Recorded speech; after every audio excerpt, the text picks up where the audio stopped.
What's going on, guys? Today we are finishing up this piece, slow-mo, and talking about self-care.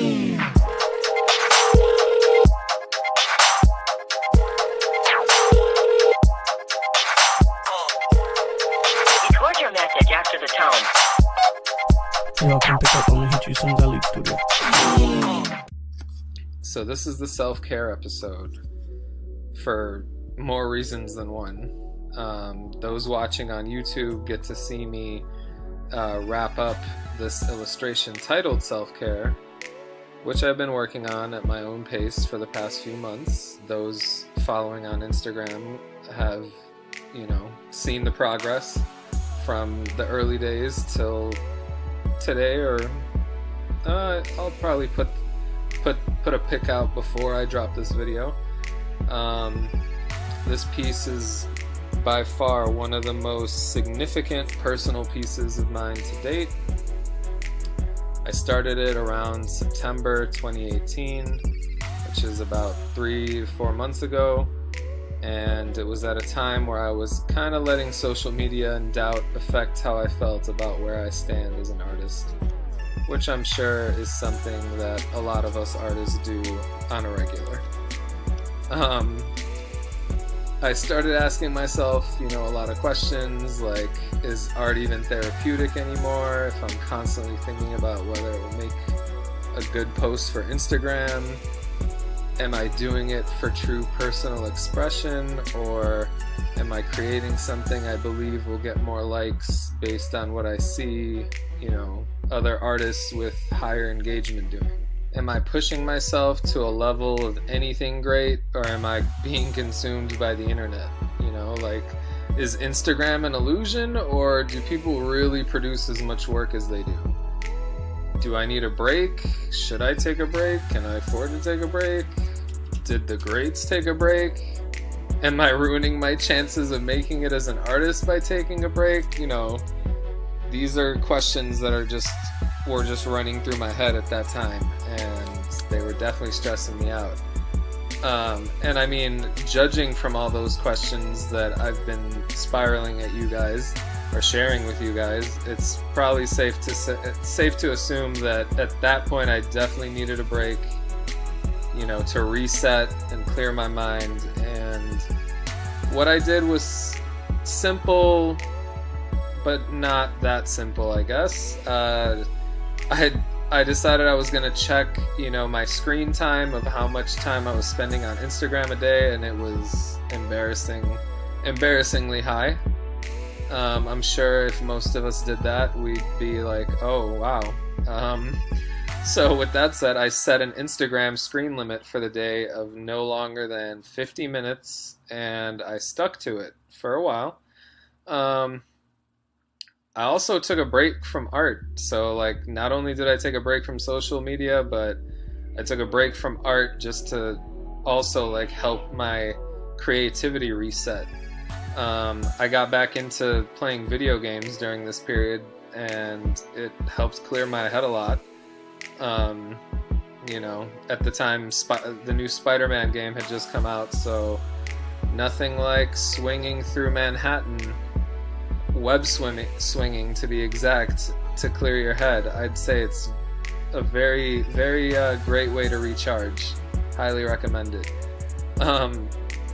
And I want to say I'd go a week without working on art, and then I would casually get back into it, with limited posting online, and I just tried to make it something I do for myself again, if that makes sense.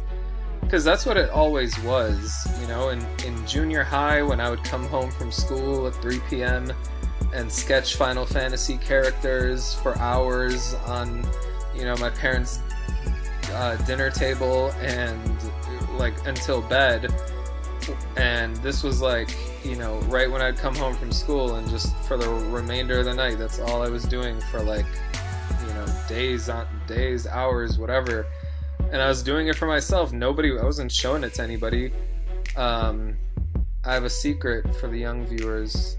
We didn't have Instagram when I was growing up. We went outside and did things, and said hello to our friends from time to time. But no hate, no shade to you youngins that stay inside and talk to your friends on social media instead of real life. All good. Anywho, back to the topic at hand. What I'm trying to say is I wasn't showing my work to anyone back then. I was doing it for self. I was doing it because I loved it, and this reset, this break of mine was kind of bringing that feeling back. And it did, it worked. Just a feeling of just, creating because I enjoy it, not because I need to meet my daily Instagram post quota, or else I'll never make it in this world.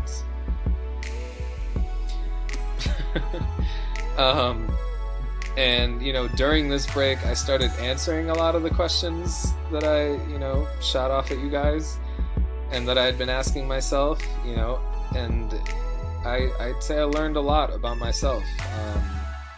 Art just can't be therapeutic if you're just doing it for the internet post.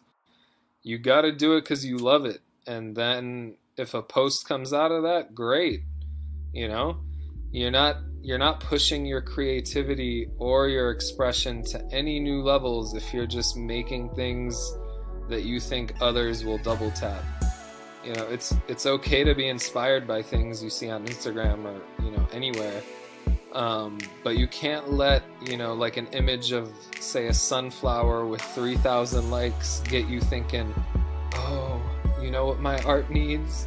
Sunflowers, because that is what society deems beautiful today, and that's what I'm just gonna do to get these get these numbers.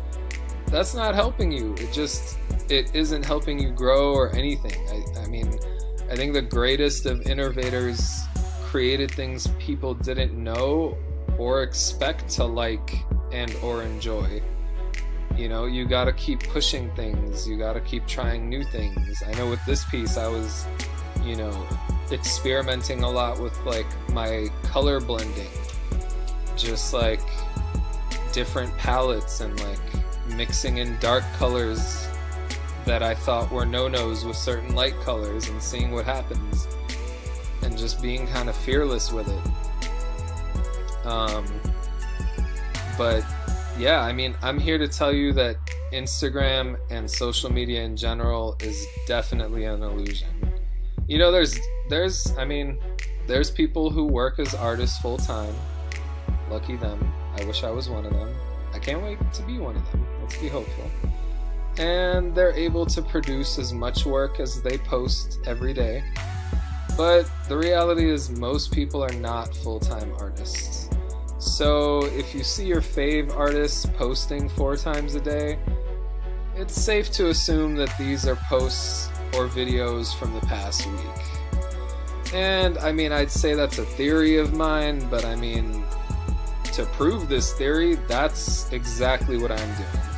So I hope my viewers or followers on Instagram aren't seeing, my post and going, OMG, he's doing so much. It's like, I'm doing what I can.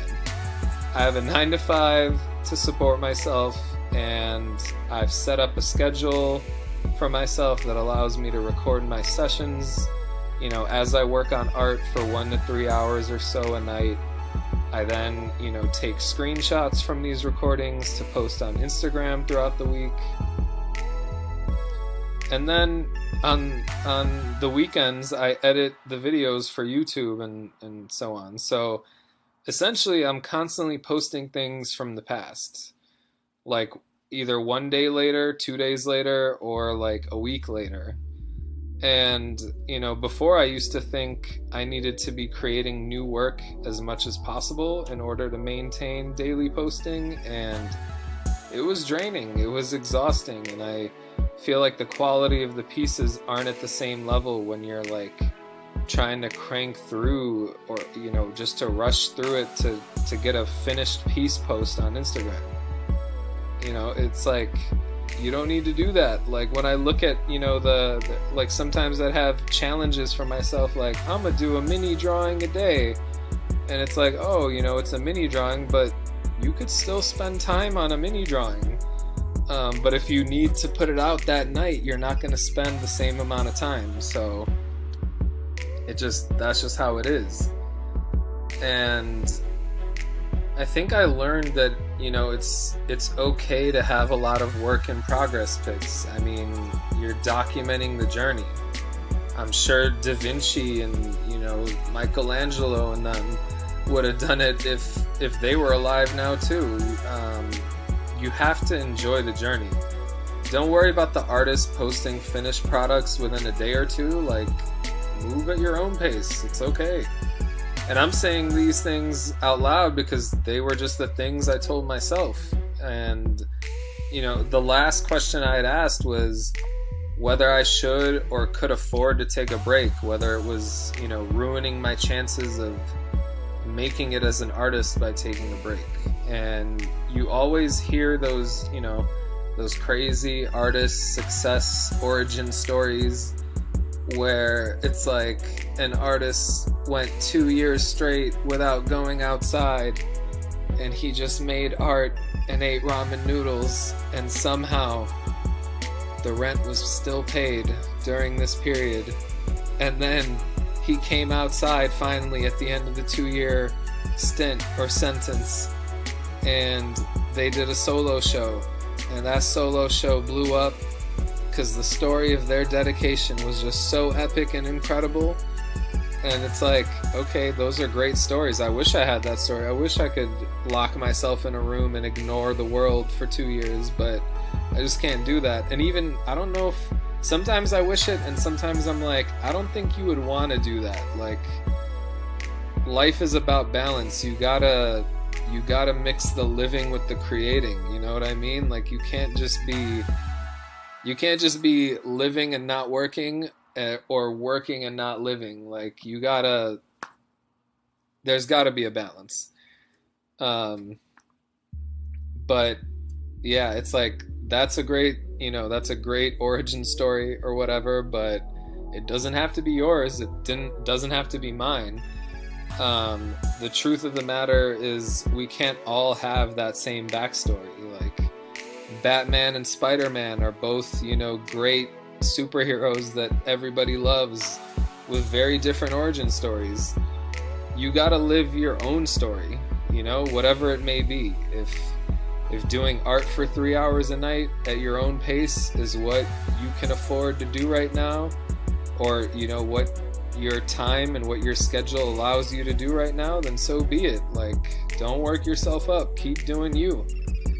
The time will come for you as long as you're consistent with the process that works best for you.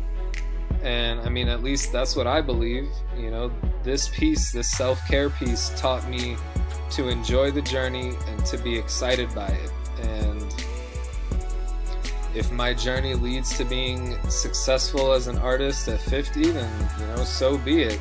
I'll be the flyest 50-year-old with the dopest portfolio of work the world has seen. And I'm gonna be wearing my designs as I am now. Hey. And, you know, I'm gonna just be fire. Like, that's what I'm gonna be. You know, like, the artists that give up by 30 because it didn't work out in their 20s just aren't about it. I mean, I guess if you're, and who knows, we might see a 50-year-old rapper blow up, but we ain't talking about rap. I think it's still acceptable to, you know, be pursuing visual arts even when you're old. But, you know, if you rapping and you 46 and, you know, the right mixtape hasn't come yet, give up, my G. I'm sorry. Or start making paintings, you know, that might work better for you. I don't know. I'm just playing. But, I mean, the moral of the story here, I've been about this life since I was 7 years old, telling my dad that he wasn't tracing my Batman action figure correctly. And I'm not stopping, and neither should you. You know, this just went motivational. Book me for your high school motivational speech pep rally, if you'd like. Maybe one day. Anywho, I'm not stopping, neither should you. That is what this self-care piece taught me about myself. That is the effect of some good self-care practices. You know, to each is find your self-care practices. You know, sleep in, take a break, go out to eat, play some video games, watch TV. You know, don't be ashamed of your break. Enjoy it. Recharge, reassess what you're trying to do as an artist, and I think you'll thank yourself for it. If you made it this far, thank you for tuning in. Be sure to follow me on Instagram at MahmudTheMedium to see progress on all of my ongoing art projects. If you're wondering if my work is for sale, guess what? It is. Check out my store on Etsy. My links will be in the description below.